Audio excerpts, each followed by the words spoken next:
Buenas noches. Hoy, martes 18 de agosto del año 2020, estaremos compartiendo la palabra con un énfasis en la profecía que nos muestra aquellos aspectos relacionados con la venida del Mesías de Israel, Jesucristo, nuestro Señor. Desde hace semanas hemos tomado como base el Evangelio de Mateo, capítulo 24, donde está escrito desde el verso 23, final del verso 23, quiero empezar hoy por allí para tener como una introducción que nos permita poder entrar en el tema de hoy. Desde el verso 37, Jesús, hablándole a los fariseos, también a los saduceos, a los escribas, les dice lo siguiente al final, estas palabras fuertes, muy fuertes: Jerusalén, Jerusalén, que matas a los profetas y apedreas a los que te son enviados. ¿Cuántas veces quise juntar a tus hijos como la gallina junta sus polluelos debajo de sus alas, y no quisiste? He aquí vuestra casa os es dejada desierta, porque os digo que desde ahora no me veréis hasta que digáis: bendito el que viene en el nombre del Señor. Estas fueron las últimas palabras que él habló en el templo. Y nos muestran algunos aspectos relacionados con lo que habría de suceder una vez él abandona el templo. Él es en carne el arca del pacto. Él es la manifestación. El arca del pacto, o de la alianza, o del testimonio, como se le llamaba, o se le puede llamar todavía, era un mueble, una caja de madera de acacia forrada de oro, con otro mueble encima que tapaba la caja. En esa tapa se encontraban dos querubines que demostraban la presencia de Dios. Esta tapa impedía que se pudiera ver lo que estaba guardado dentro de la caja, pero en su conjunto representaba la presencia de Dios. Bueno, pasaron los años, el arca fue escondida antes de que llegara Nabucodonosor. Sabemos la historia. Nabucodonosor, rey de Babilonia, entró, tomó judíos en su primera incursión y años después, 20 años después, por la rebelión del rey que él había dejado, ya que no le estaba enviando los tributos que habían pactado, él envía a sus ejércitos. Ya en esta parte él no va, pero envía a sus ejércitos para que disciplinen de una manera muy fuerte a esta nación de Judea. y lo que hace es que destruye murallas, puertas, hay un incendio voraz y finalmente también el templo es destruido. Digo esto porque el profeta que conocía estas cosas, Jeremías, aunque no está escrito, pero podríamos suponer que así sucedió, él sacó el arca antes de que llegaran estos ejércitos, y el arca fue guardada, escondida. Es también una manera de mostrarnos lo que habría de acontecer años después, que el arca saldría del templo, el templo quedaría sin esa presencia, que es la razón por la cual el templo como casa de Dios existe, y por eso pues fue destruido. Ahora está sucediendo algo, pero con Jesús, que es el Hijo de Dios, quien tabernaculizó en un cuerpo.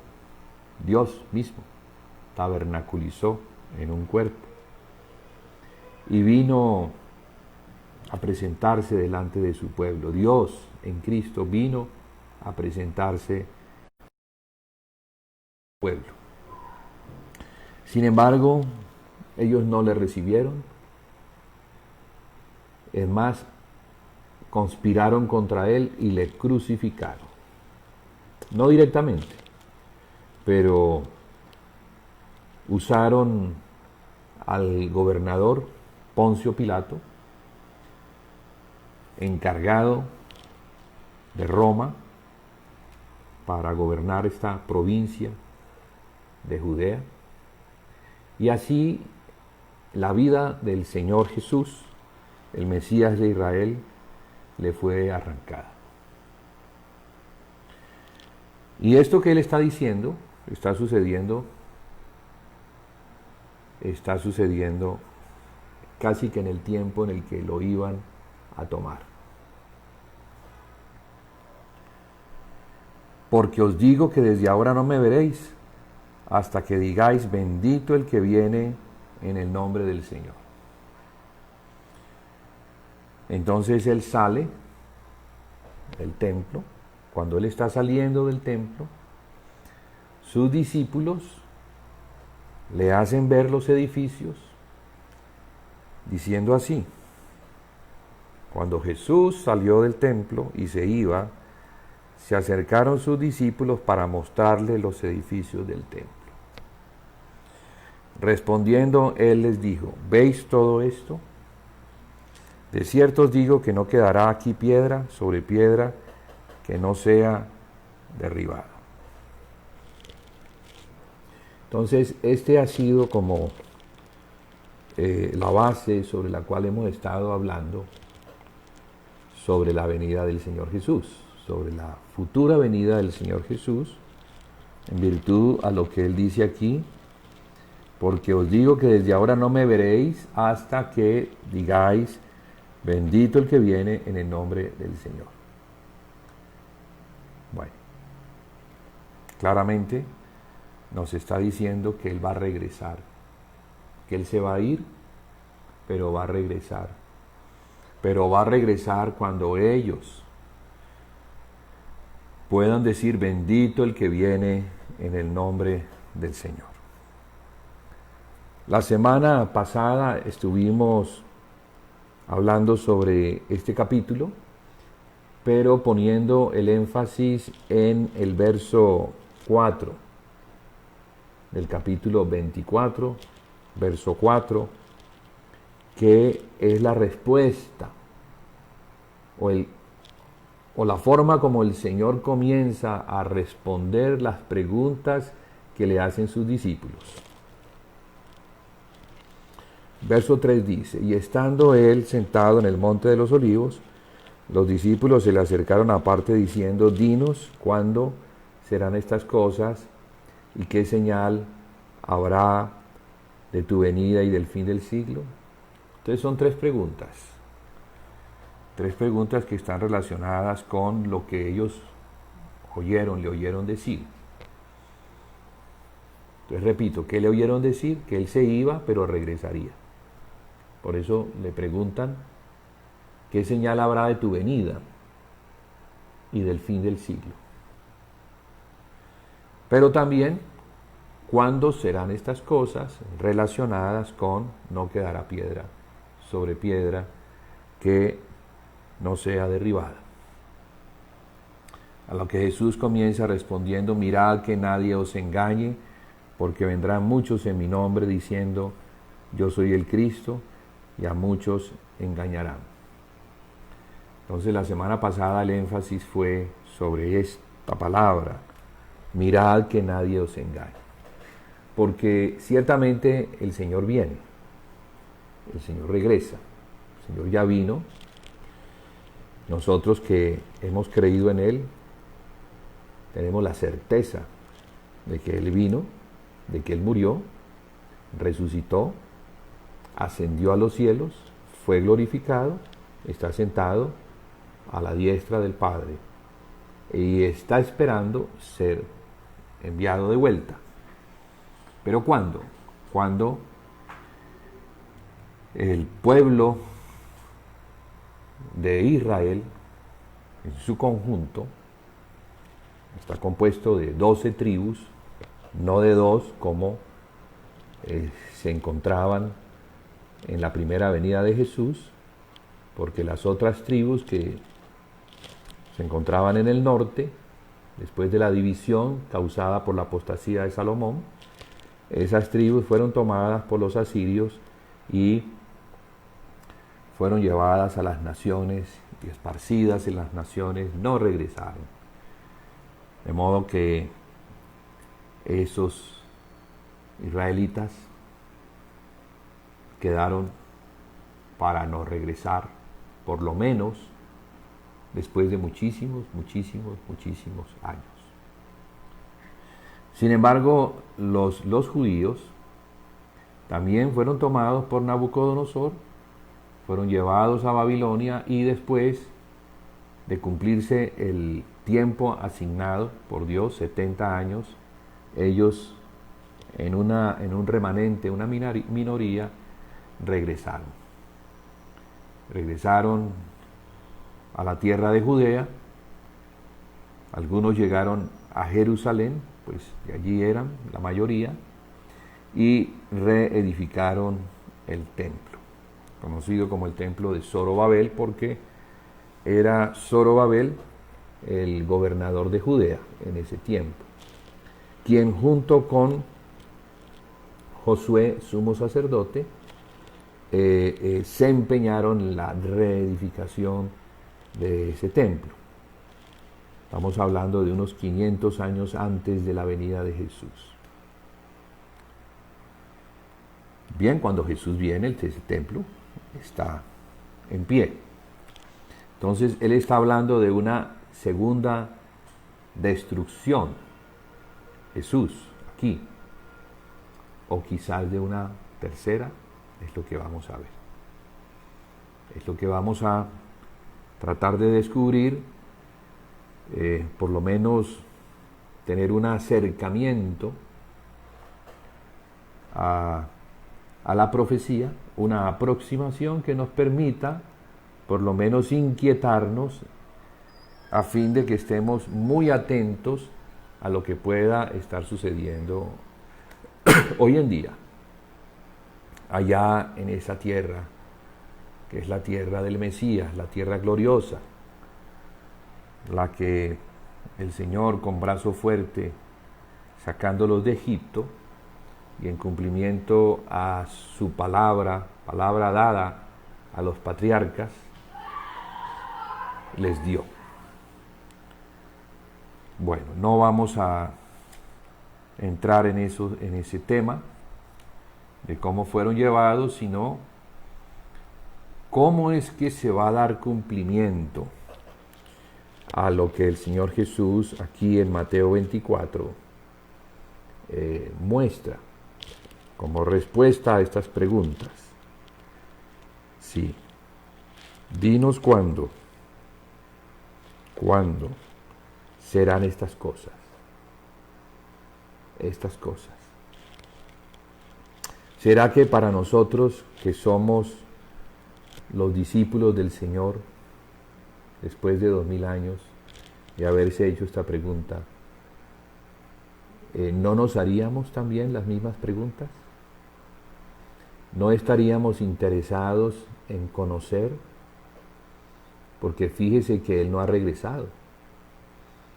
Él prometió regresar y regresará, según esta palabra, cuando ellos digan: bendito el que viene en el nombre del Señor. O sea, reconozcan que Él es el bendito, que Él no vino en su propio nombre, sino que fue enviado por el Señor. Vino en el nombre del Señor, en el nombre de Dios Padre.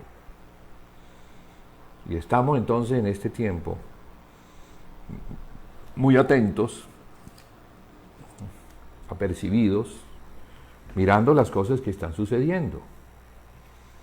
Creo que es el deber de una iglesia despierta, como dice el Señor: velad y orad, para que no entréis en tentación. ¿Cuál podrá ser la tentación? Distraernos con las cosas de este mundo, que son pasajeras, y no estar atento de aquellas cosas que son las eternas. Porque aunque estamos en el mundo, hablo de la iglesia, no somos del mundo. Nosotros somos ciudadanos de la Jerusalén celestial. Es la ciudad que nos espera. Esa será la ciudad donde habitaremos por el resto de la eternidad. Mientras tanto, pues aquí estamos.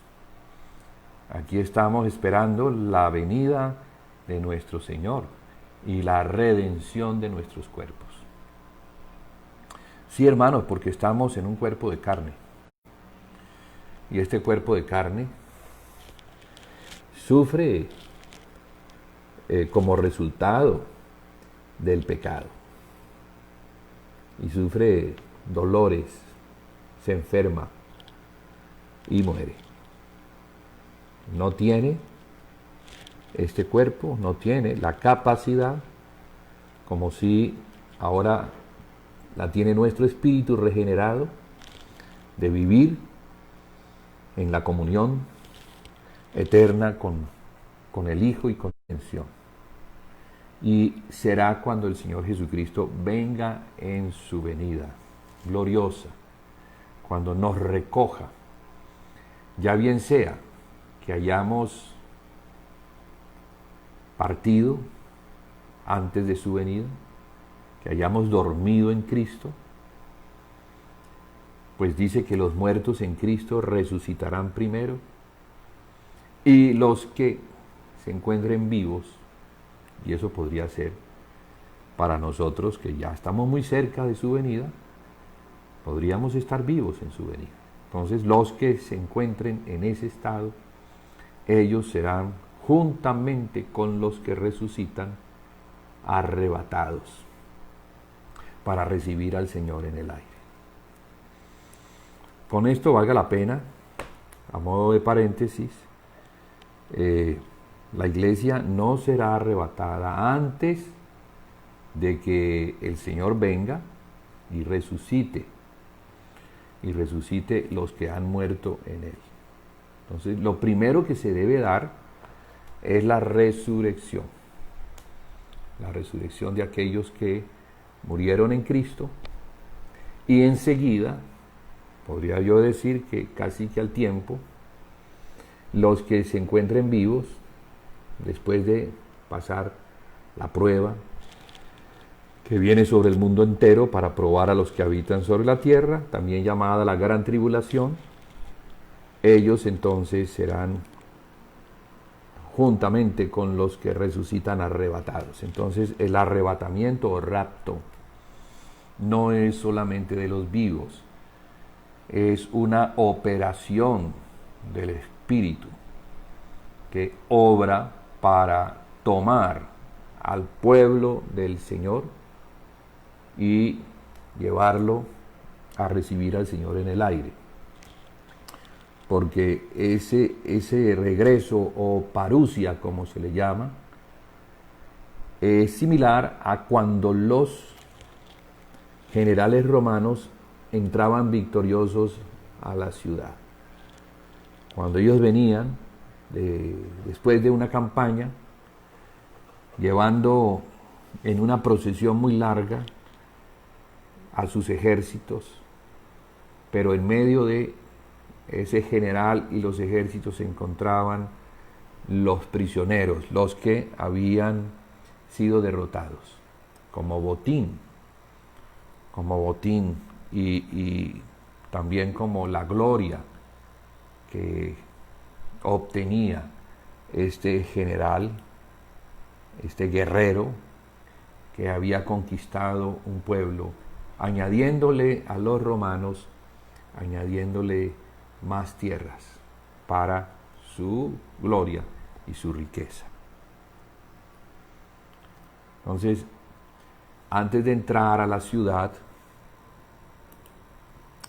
él era esperado por su familia, por las personas más cercanas, su esposa, sus hijos, sus familiares, sus amigos más cercanos. Lo esperaban en la puerta y ahí lo recibían, y después se unían a ese cortejo, a esa procesión, se sumaban a esa procesión y entraban junto con el victorioso, entraban a la ciudad. De modo que esa figura en lo natural, y lo natural es una figura de lo espiritual, nos muestra la parusia del Señor. Vamos a recibirle como la familia, aquel que es victorioso, porque ya puede venir.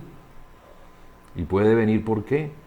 Porque obtuvo la victoria que le permite ser recibido por su pueblo. Fíjese qué interesante. En este momento, su pueblo, hablo de los judíos y hablo del resto de las tribus, porque Israel no solamente está conformado por los judíos, ¿no? O por Judea, su reino de Judea, sino que también se incluyen las otras 10 tribus que deben ser también salvadas. Ese es el trabajo entonces de este Mesías Salvador de su pueblo, que Él es el que conoce a sus ovejas. Él conoce. Por eso dijo que iba por otro rebaño, que solo Él conoce.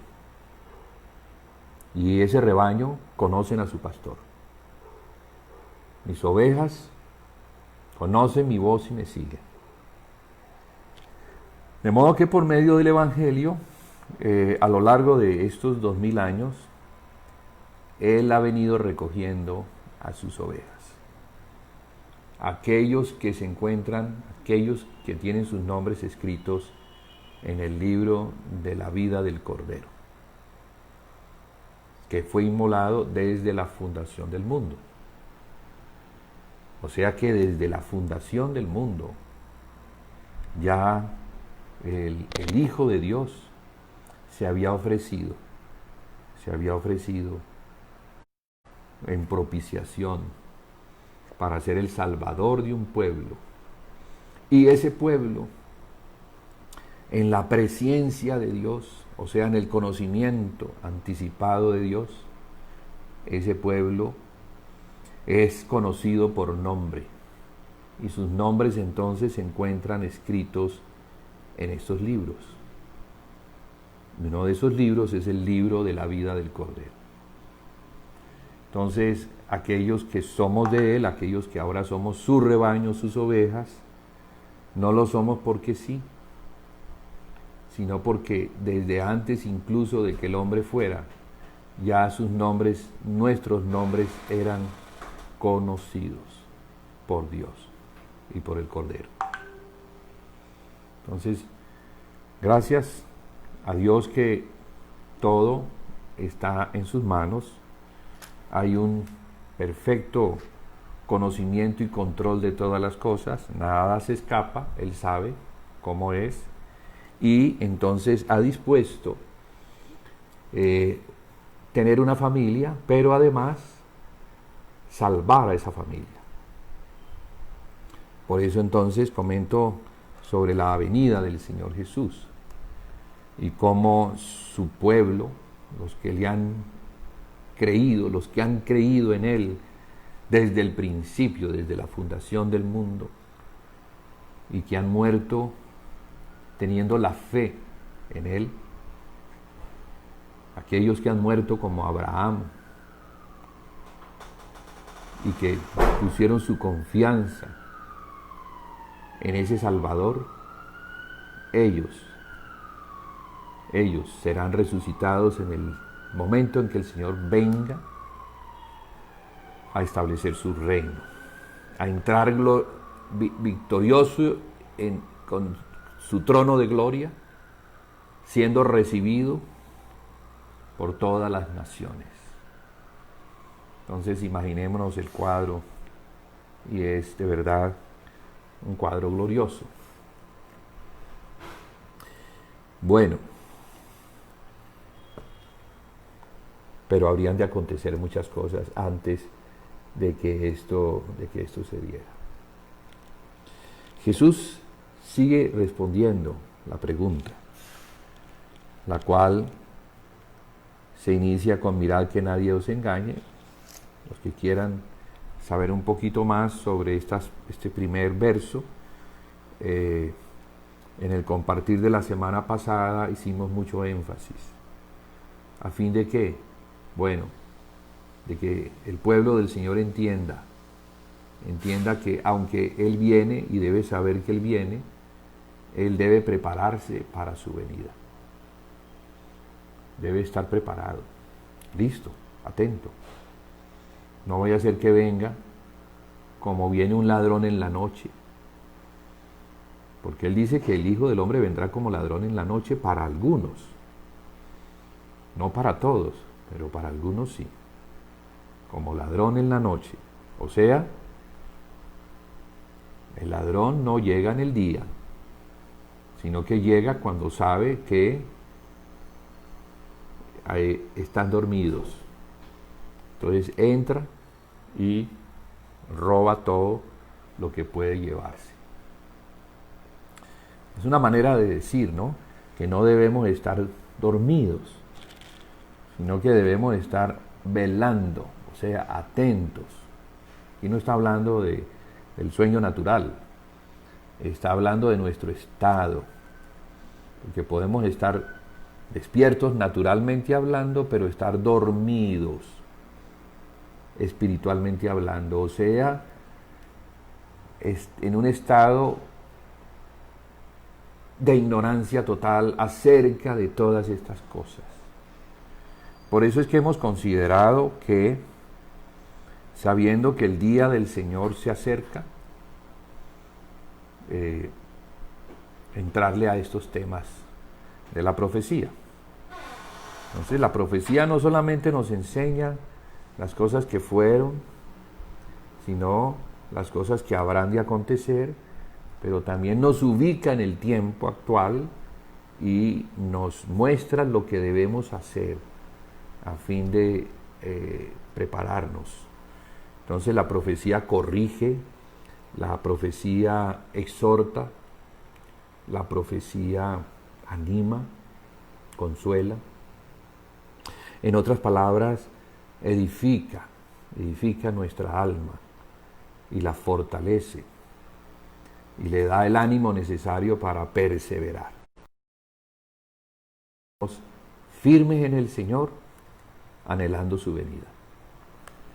Lo que quiere decir que si nuestra alma se prepara, nuestra alma se niega a las cosas de este mundo, a lo terrenal, entonces va a tener un cambio de perspectiva, de emociones, de sentimientos, de deseos. Y va a comenzar a sentir el palpitar del corazón del Espíritu, que también quiere que el Señor venga. De hecho, ha venido como el amigo del novio a preparar a la novia, para que cuando el novio venga, la novia esté lista. En términos naturales, la novia se prepara durante meses, ella prepara su ajuar, no solamente prepara su vestido, sino que se prepara mentalmente, prepara su corazón y anhela el día en que se va a casar. Y ese día entonces viene muy hermosamente trajeada, hermosamente vestida, para presentarse ante el novio que la espera. Así pues entonces, como es en lo natural, así debe ser en lo espiritual. Nuestro vestido, pero ese vestido mencionado en Apocalipsis 19, vestido de lino fino, blanco y resplandeciente, es las acciones justas de los santos.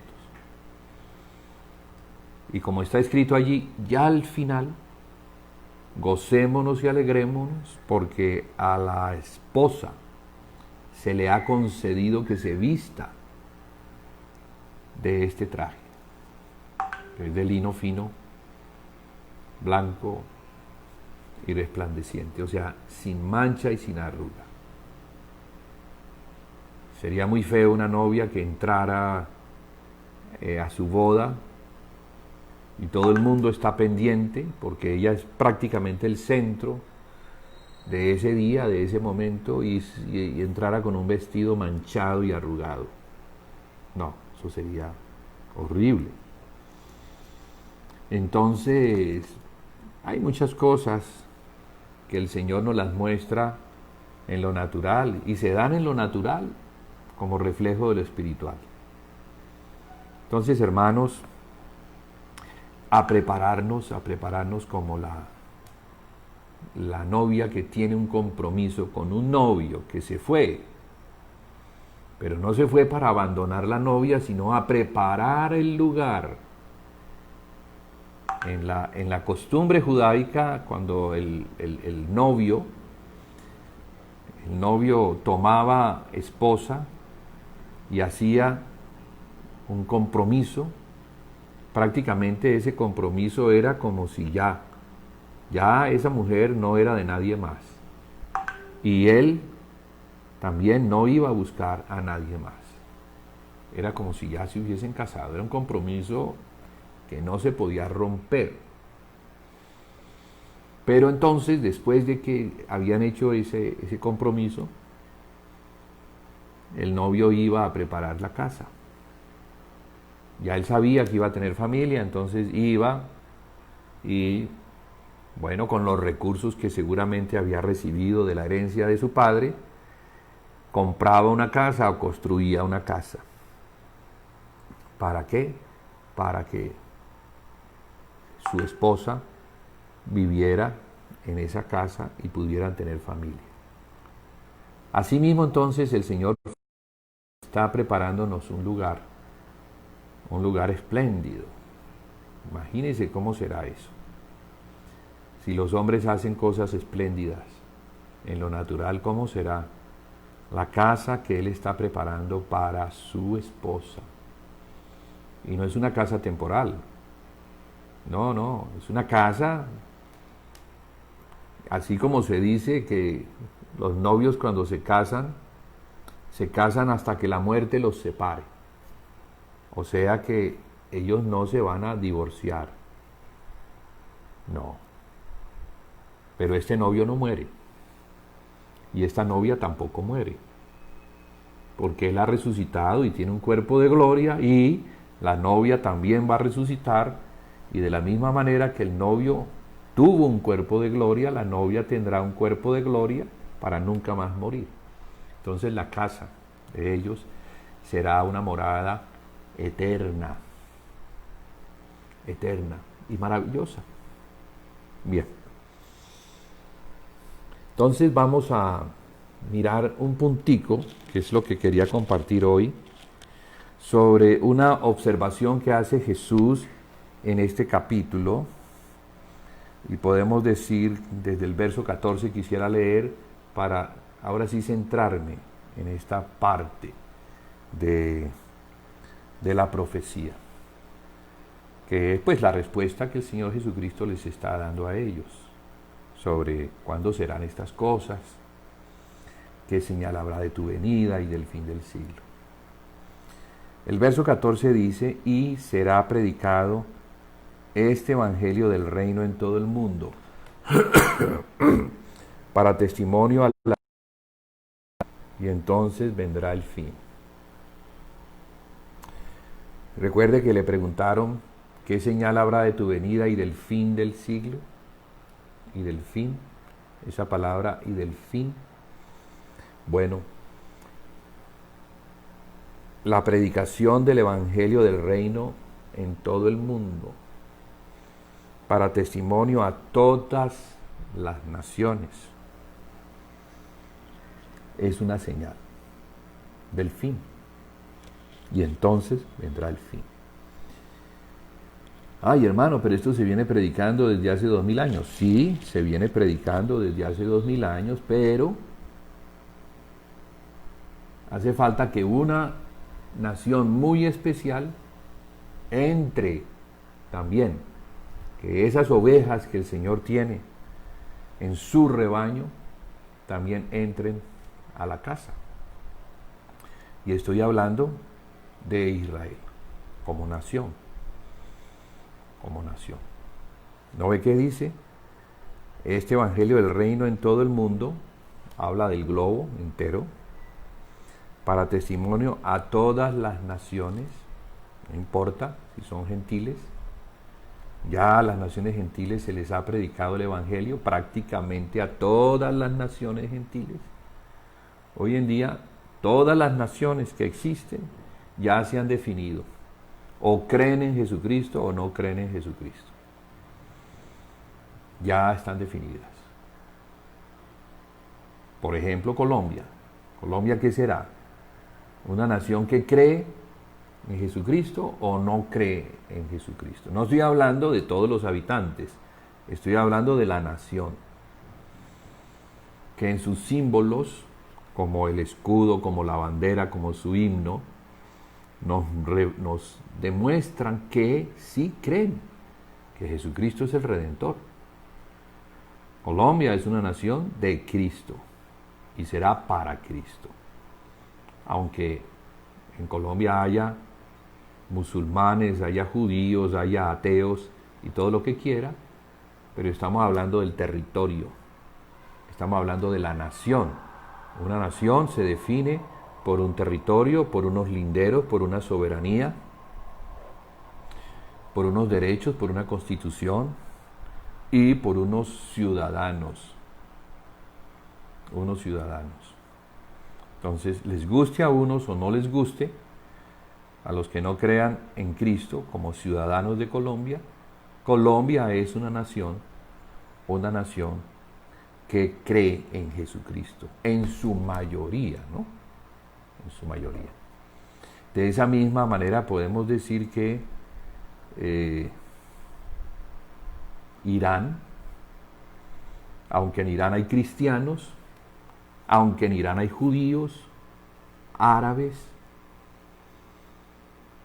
ateos, satanistas, como lo hay en todas las naciones, Irán es una nación eminentemente musulmana. Eminentemente musulmana. Ella ya se definió. Hablo de Irán, que es el nombre que adoptó porque su nombre era Persia, pero se cambió por Irán. Entonces ellos son los persas de la antigüedad que viven en ese territorio. Entonces hay naciones que creen en Cristo y hay naciones que no creen en Cristo. Turquía no es una nación cristiana, es una nación eminentemente musulmana. Ellos creen que Alá es el único Dios. La fe del Islam o del Corán, la fe del Islam, que significa sujeción a un Dios, esa fe les indica que Alá es el nombre, es el Dios más grande y que Mahoma es su profeta. Esa es la confesión de fe del Islam y de las naciones musulmanas. Entonces ya hay naciones que se han definido, ya bien sea o por Cristo o por Alá. Y hay otras naciones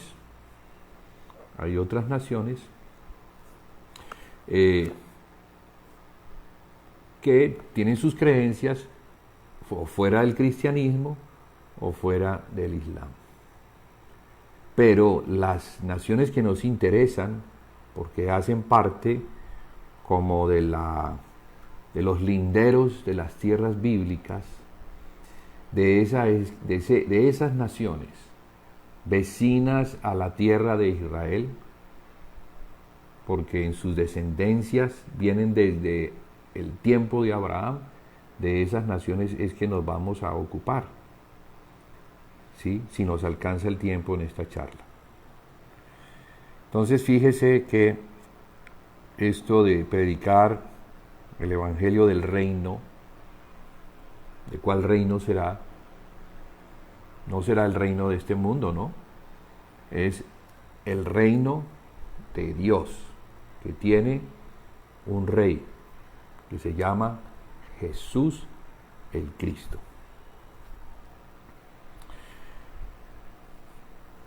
Porque para que pueda venir el fin, todas las naciones debieron tener la oportunidad de oír a fin de creer o rechazar a Jesús como su rey. Jesús es el rey. Toda autoridad me es dada en el cielo y en la tierra.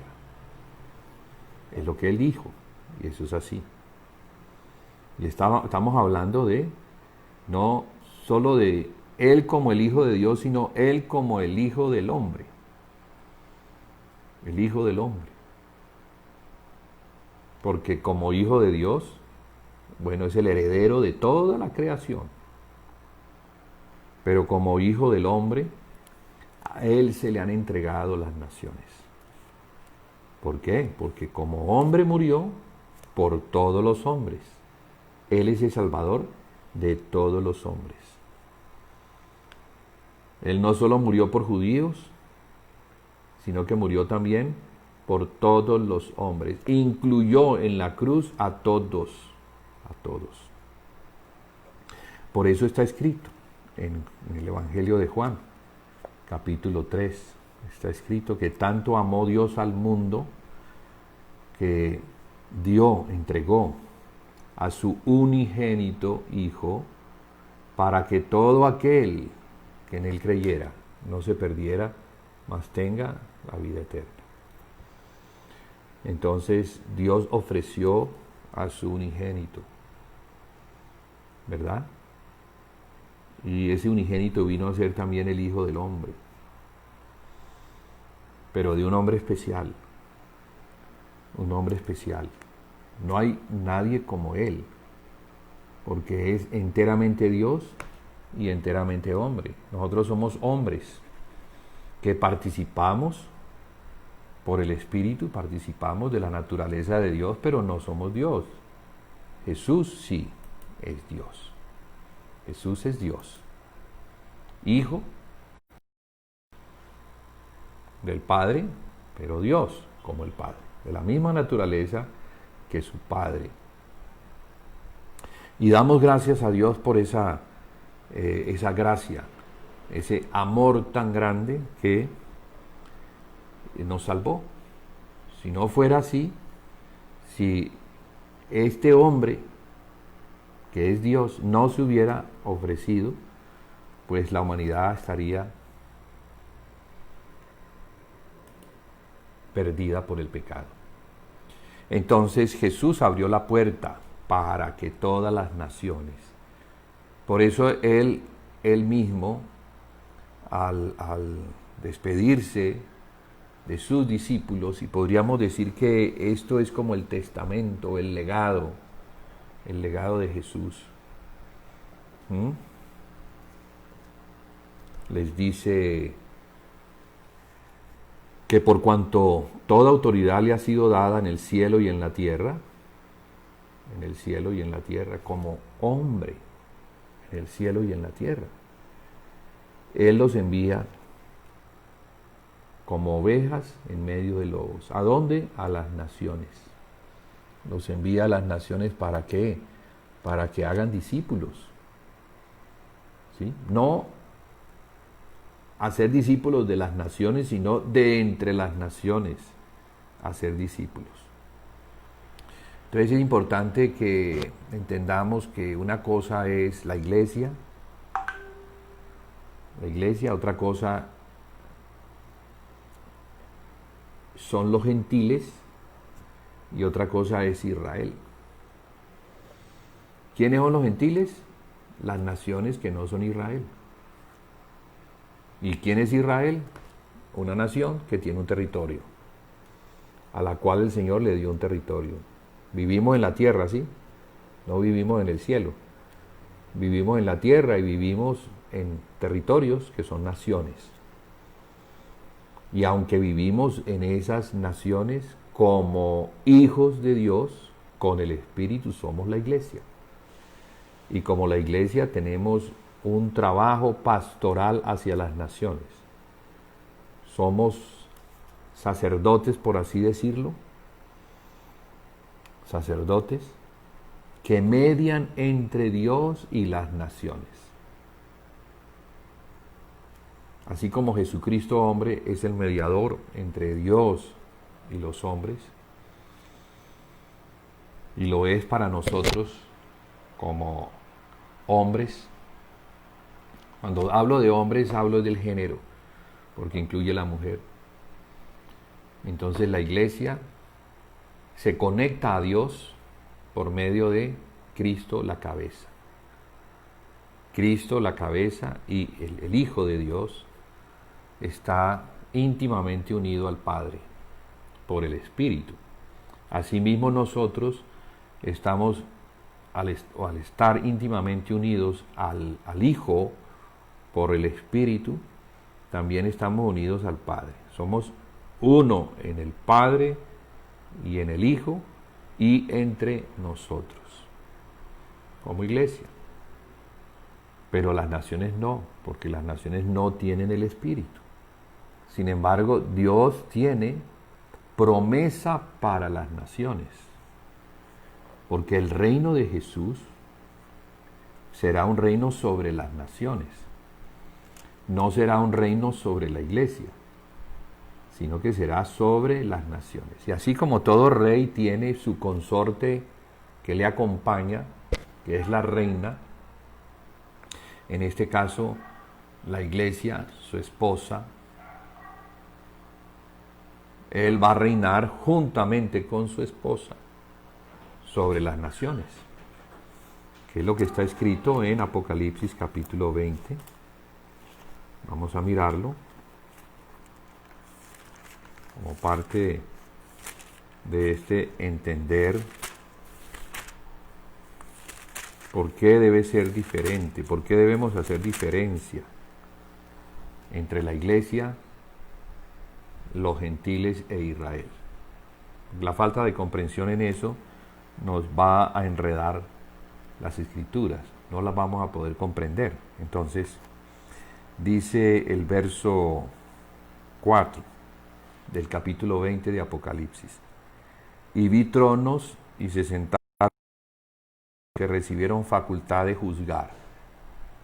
ya nos está presentando el tiempo del reinado de Cristo, después de que se ha derrotado a la bestia y al falso profeta y se ha atado en el abismo a Satanás, para que no vaya a engañar a las naciones. Entonces, ese reino de 1000 años no va a tener la perturbación de Satanás. Va a haber una absoluta y total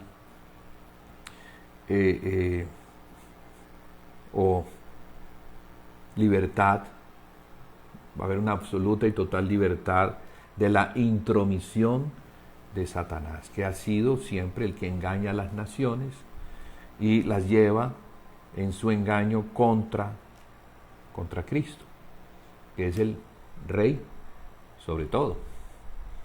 Bueno, miremos entonces. Y vi tronos y se sentaron sobre ellos los que recibieron facultad de juzgar, y vi las almas de los decapitados por causa del testimonio de Jesús y por la palabra de Dios, los que no habían adorado a la bestia ni a su imagen, y que no recibieron la marca en sus frentes ni en sus manos, y vivieron y reinaron con Cristo 1000 años. Ese y vivieron es y resucitaron, ¿verdad? Porque habían muerto, habían sido decapitados, habían sido muertos por causa de la palabra del Señor. Pero el verso 5 aclara mejor el asunto, diciendo, pero los otros muertos no volvieron a vivir hasta que se cumplieron 1000 años. Entonces aquí se nos está mostrando que hay dos resurrecciones, una resurrección de gloria y una resurrección de condenación,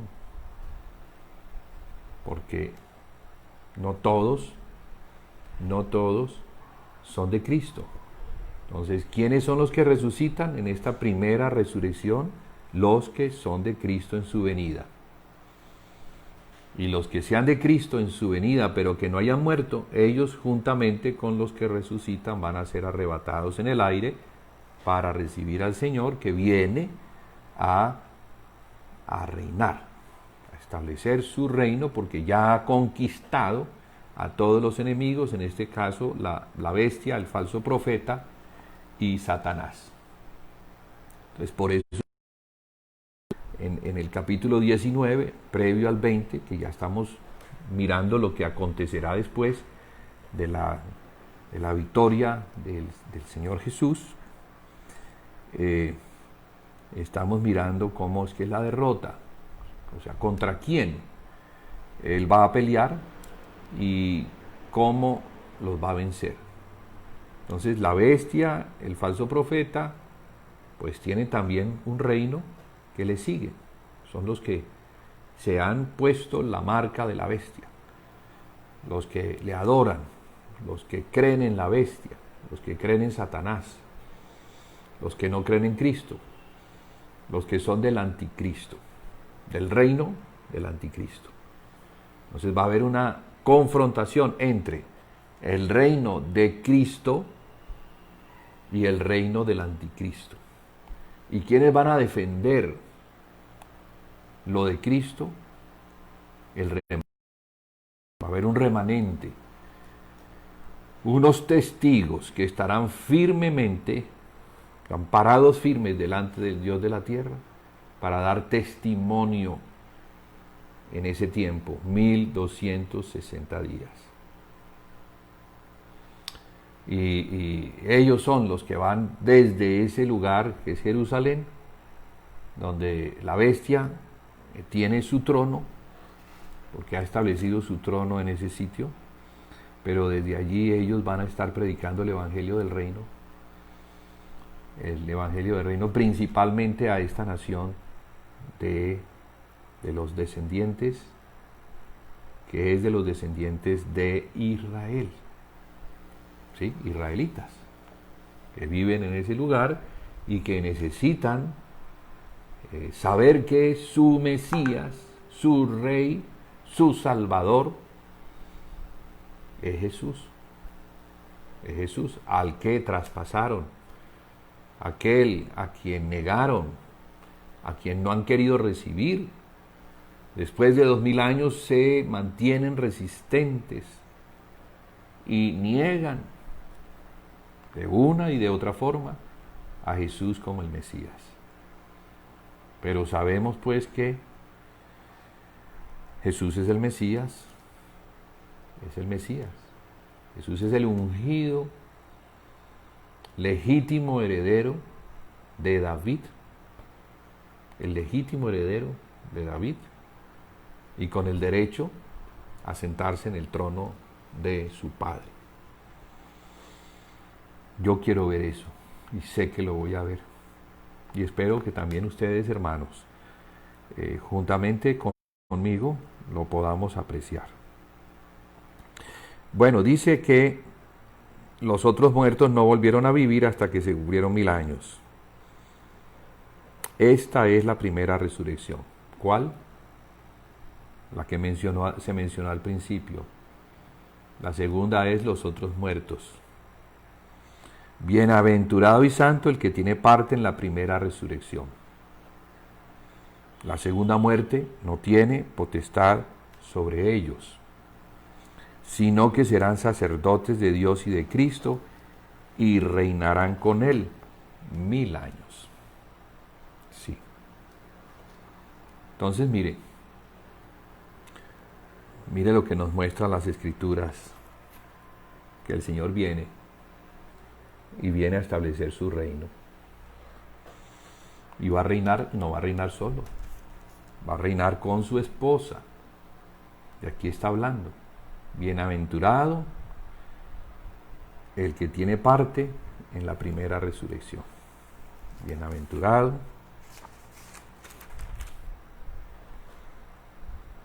y santo.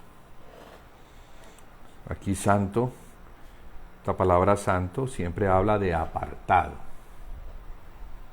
Apartado, aquel que se apartó. ¿Para quién? Para su Señor. Se apartó, porque fuimos apartados por la sangre, sí, la sangre nos santificó, nos apartó para Dios.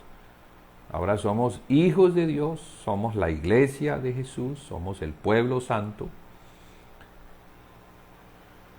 un linaje especial adquirido por Dios, para que anunciemos las virtudes de aquel que nos llamó de las tinieblas a su luz admirable.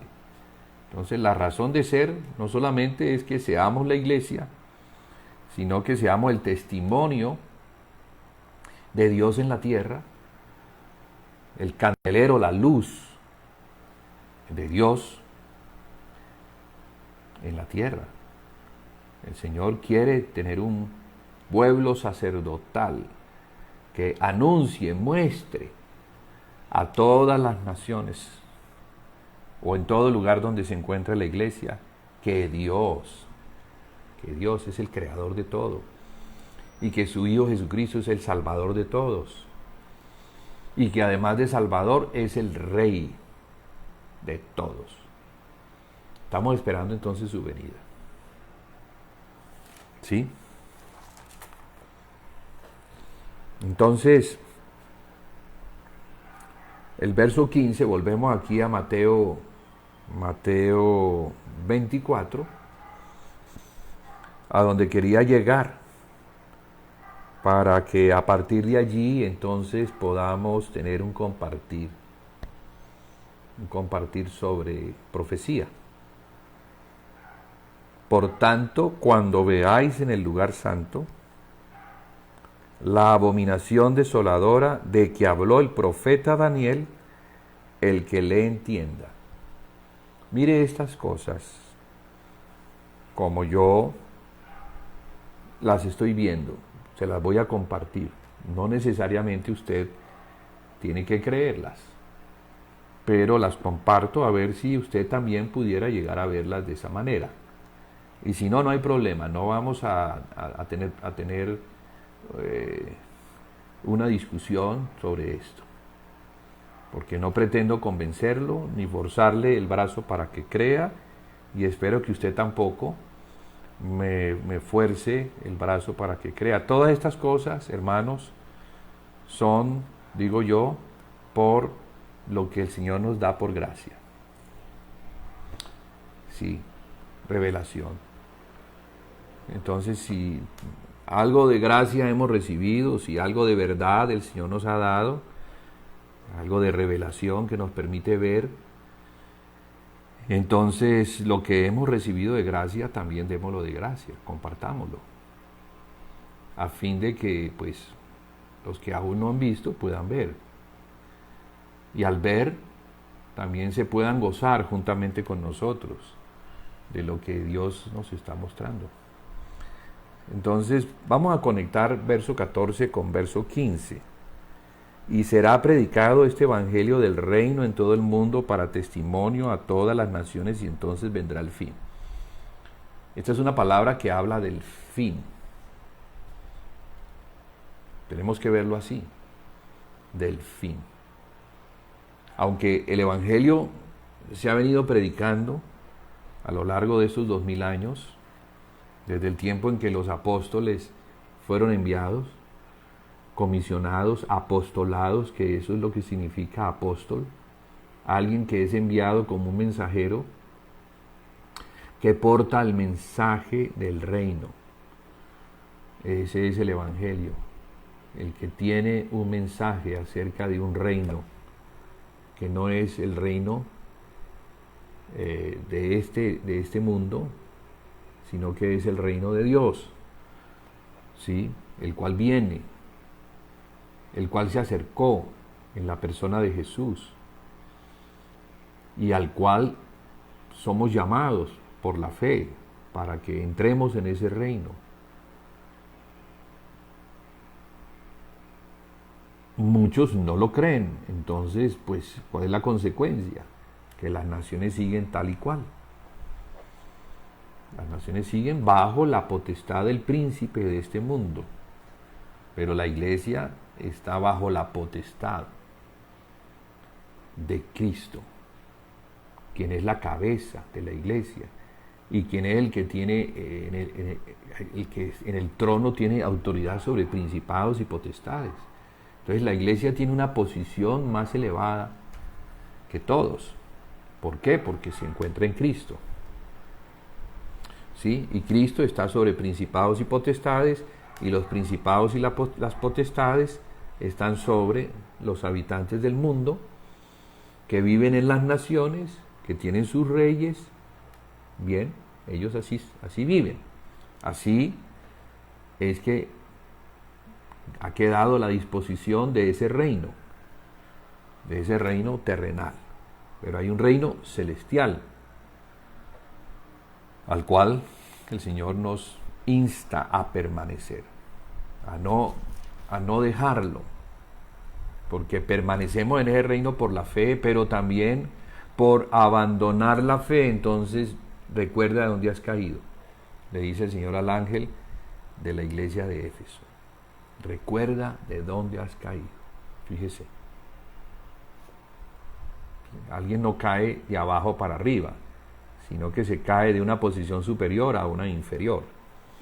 Y claramente este lenguaje habla de lo celestial a lo terrenal, o sea, de estar juntamente con Cristo en los lugares celestiales, a estar allá a donde cayó y a donde se le dice a la iglesia de Pérgamo, que hace parte de esta cadena de degradación: yo sé dónde moras, donde está el trono de Satanás.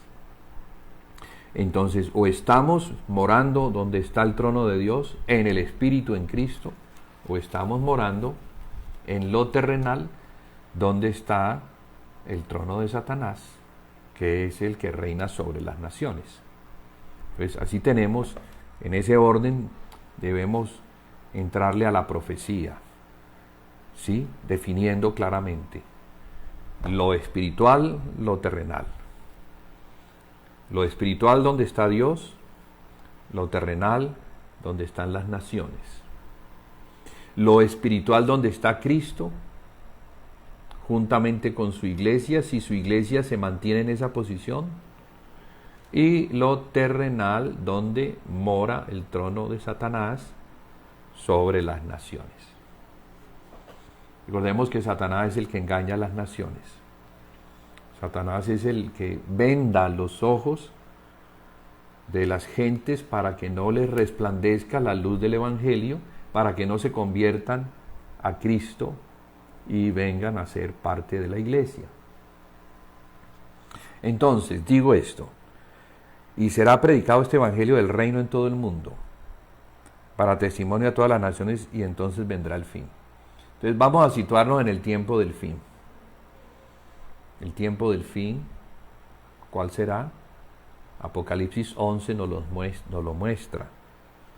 Nos muestra que hay dos testigos que van a estar predicando en Jerusalén por 1260 días.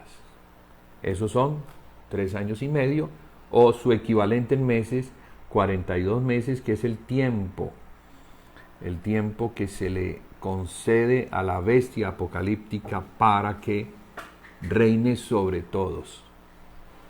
¿Sí? Dice que, vamos allí, vamos a mirar exactamente, que dice Apocalipsis 13 sobre la bestia.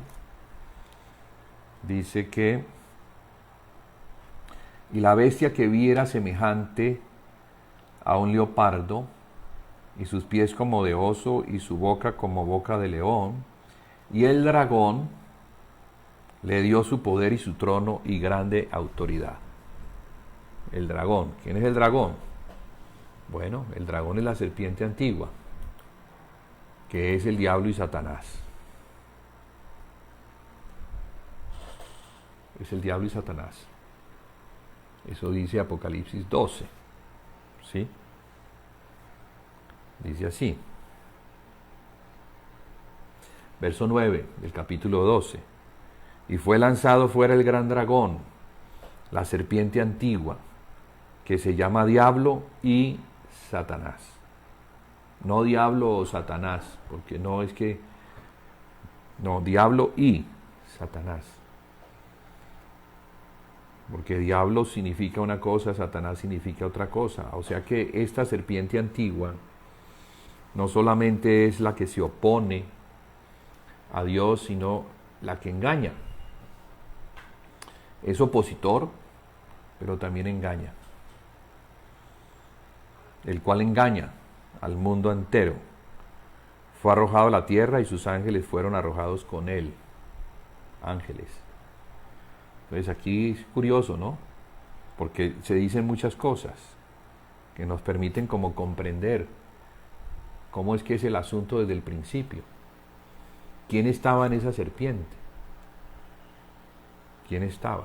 El diablo y Satanás engañando, y tiene unos seguidores, unos discípulos que le siguen, ángeles,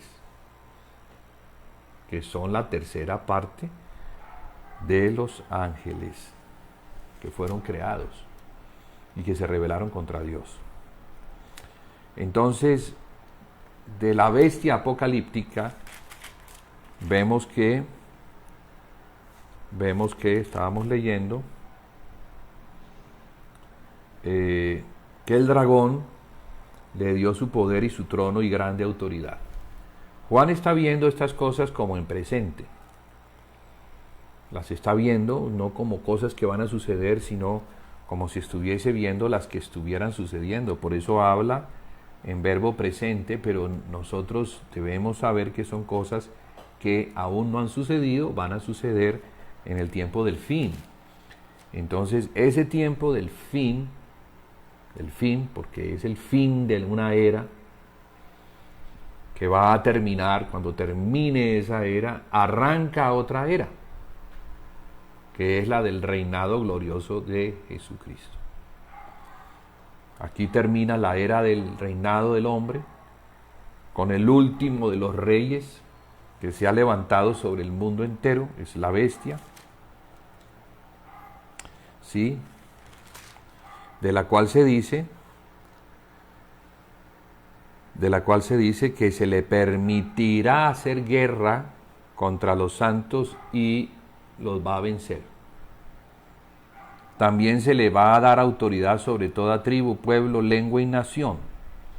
Y también la van a adorar todos los moradores de la tierra, cuyos nombres no estaban escritos en el libro de la vida del Cordero, que fue inmolado desde el principio del mundo. No estaban escritos.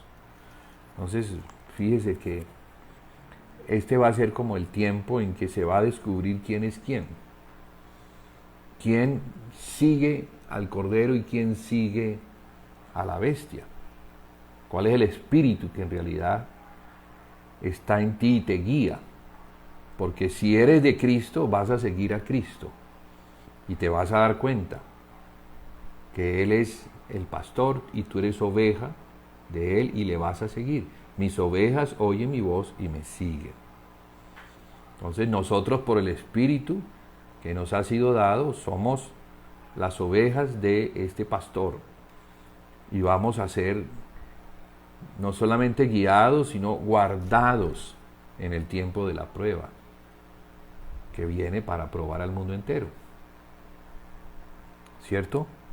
Bueno, en ese rebaño del Señor tenemos ovejas obedientes y tenemos ovejas desobedientes, que Mateo 25 lo muestra como las vírgenes, como 10 vírgenes, unas que son prudentes y otras que son insensatas. Distintas figuras, ¿no?, de mostrar quiénes son fieles y quiénes no lo son. Entonces, por eso es tan importante el llamado del Señor a la fidelidad, a madurar, a salir de la inmadurez y a entrar en la madurez, a dejar lo terrenal para subir a lo celestial, a dejar la vida gobernada por el alma para entrar en la vida gobernada por el Espíritu. Por el Espíritu. Para lo cual entonces hay que obedecer al Señor en lo que Él dice. El que quiera seguir en pos de mí debe negarse a sí mismo, tomar su cruz cada día y seguir. Entonces esa palabra es clave para el que de verdad vaya a ser guardado en la hora de la prueba. Porque hay una promesa que la encontramos en Apocalipsis capítulo 3, verso 10, para los fieles, representados por una iglesia, la iglesia de Filadelfia, a la que se le dice, por cuanto has guardado la palabra de mi paciencia, yo también te guardaré de la hora de la prueba que ha de venir sobre el mundo entero para probar a los que moran sobre la tierra. Entonces, ya Apocalipsis, escrito hace cerca de 2000 años, nos está mostrando el futuro, la gran prueba que vendría sobre el mundo entero para probar a los que moran sobre la tierra. Todos moramos sobre la tierra, así seamos iglesia o no, moramos sobre la tierra mientras que estemos en esta carne. Claro, pero tenemos una ventaja que debemos aprovechar, y es el Espíritu que se nos ha dado, para que con el Espíritu conectado a la cabeza que es Cristo, entonces podamos mantenernos en una posición celestial, no en una posición terrenal o carnal, que es igual a la posición de los que no tienen el Espíritu, a los naturales que no tienen el Espíritu. ¿De qué nos sirve a nosotros tener el Espíritu y no permitir que el gobierno de nuestra vida sea a través del Espíritu? A través del Espíritu que funciona en la verdad. Entonces es por la verdad, la cual proviene de Cristo en su palabra, que debemos nosotros vivir. El Evangelio es esa verdad que nos comunica Cristo, que nos da el Señor, para que vivamos en Él, en sus mandamientos. Entonces esa verdad, que son sus mandamientos, son los que debemos nosotros conocer a fin de vivir. Y si eso hacemos, entonces el Señor dice, por cuanto has guardado la palabra de mi paciencia, yo también te guardaré. ¿De qué? De la hora de la prueba. Entonces, hermanos, la hora de la prueba viene sobre el mundo, para probar a todo el mundo. Nadie escapa. Entonces, ser guardados de la hora de la prueba es una promesa. Y ser guardados no significa ser escondidos, sino, así como le pasó a Noé, el diluvio vino, la prueba sobre el mundo vino, y él fue guardado en un arca. Todos murieron, pero él fue guardado en un arca. Y allí pudo mantenerse vivo junto con los animales que el Señor entró en el arca, para que en el mundo después del diluvio, un mundo nuevo, ellos pudieran volver a habitar el mundo. ¿Sí? Un tipo, lo que va a venir, porque el mundo va a cambiar. Así como fue en los días de Noé, así será la venida del Hijo del Hombre, dice Mateo 24. Claro, porque ¿qué estaba sucediendo en el tiempo de Noé? La gente estaba de fiesta. Se estaban casando, estaban haciendo banquetes, estaban viviendo la vida. Hasta que el diluvio vino y todos perecieron. Quizás vieron caer las aguas, corrieron, porque habían visto que alguien estaba construyendo una embarcación. De seguro que le habían preguntado para qué era esa embarcación. Era lo suficientemente grande para albergar a mucha gente, pero no creyeron. No le creyeron a Noé, quien con su fe condenó a ese mundo, porque él creyó, y por cuanto creyó lo que Dios le dijo, construyó un arca gigantesca. ¿Cuántos años no estuvo él en ese trabajo? Porque así es la fe, hermanos. La fe requiere de tener paciencia. Entonces este fue un hombre que creyó, y por cuanto creyó, se empeñó en ese trabajo con mucha paciencia. Imagínese usted cuántos años no le llevó la construcción de esta arca, en un mundo donde jamás había llovido, jamás. Él no sabía lo que era la lluvia, pero Dios le había dicho que vendría una lluvia que inundaría todo. Entonces la fe de Noé condenó un mundo incrédulo, que seguramente cuando las gotas comenzaron a caer, cuando las ventanas de los cielos se abrieron y comenzó a caer el diluvio de agua, corrieron, pero no encontraron lugar, porque el lugar que era para ellos fue ocupado por animales. Y la puerta se cerró y perecieron. Jesús dice que será igual, su venida va a ser igual. Bueno, no va a ser por agua, pero está mostrándonos que la gente estará de fiesta, disfrutando, sin percatarse de que algo viene. Y bueno, ¿qué viene? Viene el día del Señor, y viene como fuego consumidor. O sea que debemos prepararnos, debemos estar muy atentos y prepararnos, principalmente preparar nuestra casa, que es el corazón, para ese día, para que cuando vengan estas cosas que sobrevendrán, ya estemos listos, nuestro corazón esté firme y no abandonemos al Señor, no abandonemos la fe, ¿verdad? Entonces, por tanto, cuando veáis en el lugar santo la abominación desoladora de que habló el profeta Daniel, el que le entienda. Mire que Jesús nos lleva al profeta Daniel. En otras palabras, nos está diciendo, bueno, para que ustedes puedan entender de qué les quiero hablar, deben ir al profeta Daniel, porque el profeta Daniel tiene todo. Tiene todo, tiene toda la estructura profética de aquellas cosas que sobrevendrán. ¿Quién es el que viene? ¿Qué es lo que va a hacer?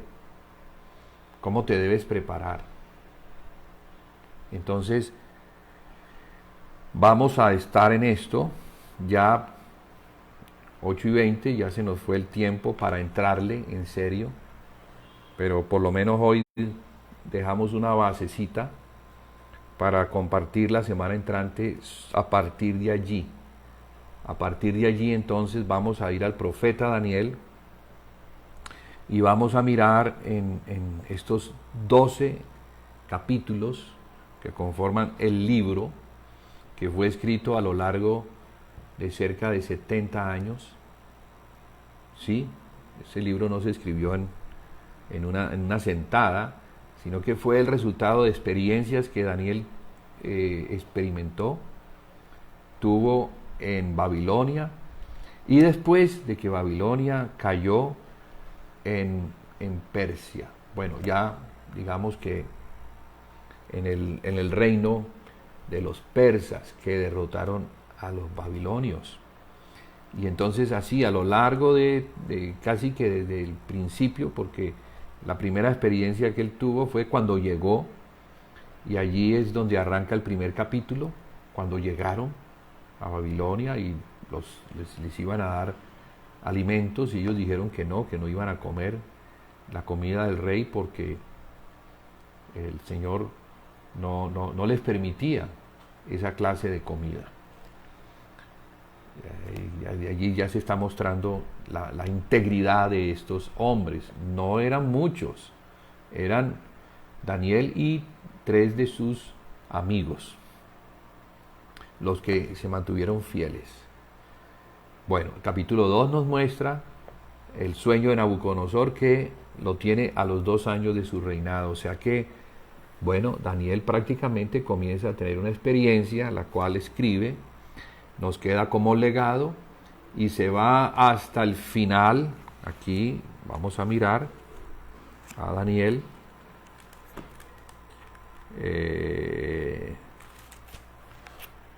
La última experiencia que tiene, la tiene en el capítulo 11, donde dice: y yo mismo en el año primero de Darío, el Medo, estuve para animarlo y fortalecerlo.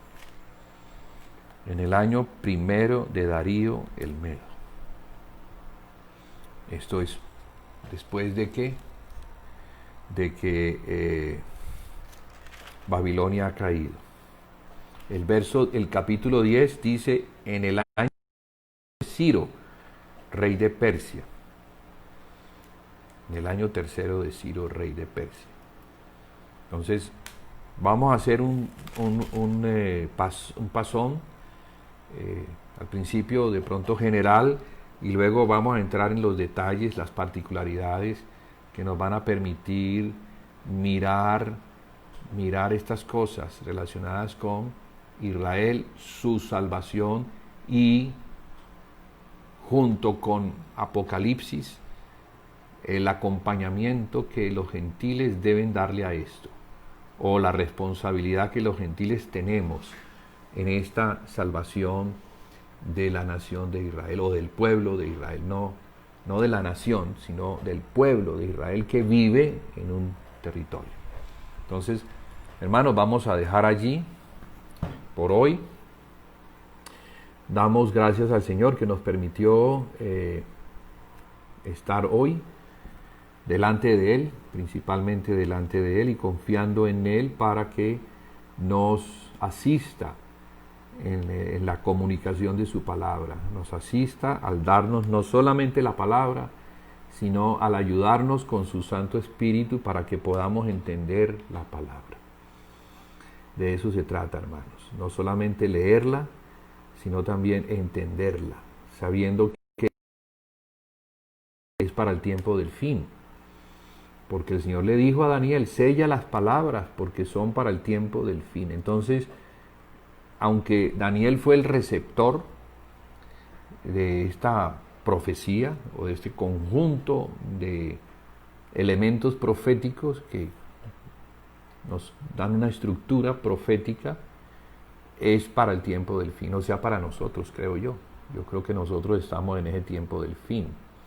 Entonces, ya en este tiempo del fin, los sellos van a comenzar a abrirse y vamos a poder entender, por la ayuda del Espíritu y de la historia misma, los acontecimientos que estamos viviendo hoy, cómo es que se ha venido cumpliendo con extraordinaria fidelidad la palabra del Señor. Damos gracias al Señor por tener su palabra, porque imagínense, esa es la que nos sirve como lámpara en medio de las tinieblas que hay, a fin de que podamos caminar seguros.